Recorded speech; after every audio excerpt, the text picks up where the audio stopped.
I want to talk briefly about the Justice League and the work that you've all served as a catalyst in being a part of. I want to first talk about the people who make up the Justice League, some members in this room. The Justice League is primarily made up of elders, right? And that kind of tickles me at times because it's like it's our parents and our grandparents who are going out on the limb, in my mind, at least one last time, the Justice League, to fight for something to be a paradigm shift in society. And so when I sit on these meetings with elders, I say to myself, wow, could have threw the towel in if they really wanted to, but they're not. And they're consistent, and they're sharp, and they have networking. And so when I look at the elders that are serving on the Justice League, I'm inspired by the work that I'll be able to do maybe 20, 30, 40 years from now. That age is not what determines our calling. What I wanted to share today is the work that's been happening in this city that reflects what it means to repair the breach. I have 4 letters. And the purpose of sharing these letters is to, again, demonstrate the work that is happening in the city as it relates to repairing the breach, but also just being a shepherd of sharing the word of what's happening. The first letter that we'll look at is one that is issued from All Saints Episcopal Church. This letter was developed by their reparations task force. Members Dustin Petty, Andrew McIntosh, Gretchen Smith, Janet Chegwitten, and Reverend Krista Hewitt. This was approved by unanimous consent of the All Saints Vestry on May 23rd of this year. And it states, whereas we know that we are inextricably intertwined with one another, connected as children of the same God, called to build what Dr. Martin Luther King Jr. dubbed the beloved community, commissioned by Christ to serve him by serving the least of these. We understand that we both do harm and are also harmed as a parish and as individuals by the sin of systemic racism. We understand that any repentance of our complicity in the sin of systemic racism comes with the requirement to engage in acts of atonement and healing. We believe that God is calling us to be repairers of the breach, restorers of the streets to live in. And whereas East Lansing was restricted, whites-only community, and intrinsically refused to change until forced to by the passage of the Fair Housing Act in 1968.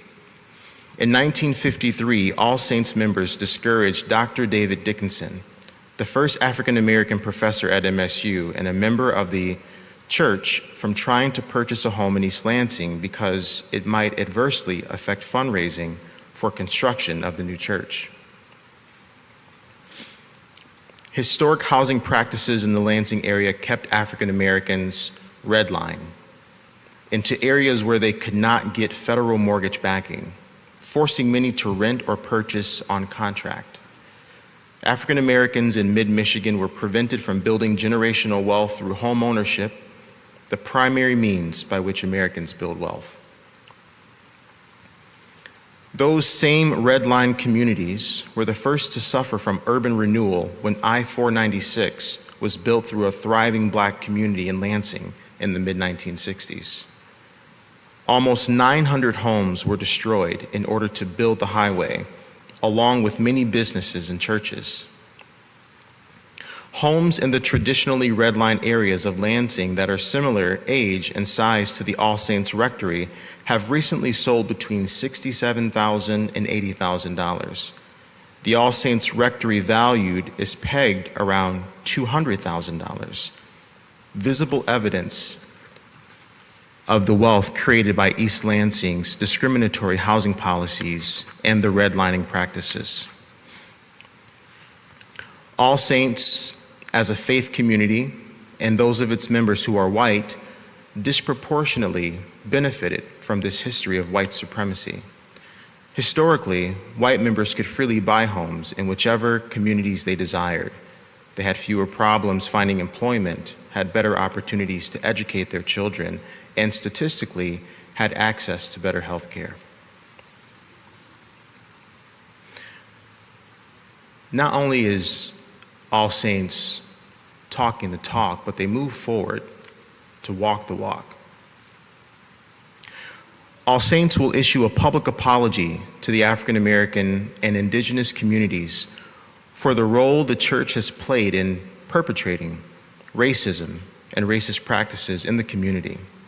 All Saints will participate in the public apology being coordinated by the Justice League of Greater Lansing for Juneteenth of 2023 at the state capitol. The Bishop of Michigan will be invited to participate in the apology-related activities.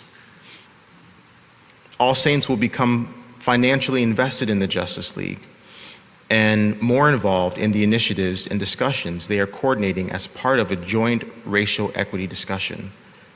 We will make an annual donation of 1% of the available endowment income from both endowments to the Justice League's reparations program each year for 3 years, then assess whether to continue making this contribution. The Outreach Committee will make an annual contribution of $1,000 a year to support ongoing operations expenses at the Justice League. And then lastly, All Saints pledge to give 50% of the proceeds of any sale of the rectory to the Justice League of Greater Lansing as first fruits offering toward their reparations endowment. I share this as an example of what churches are doing and how they're going about helping to repair the breach of wealth inequities and racial injustices that are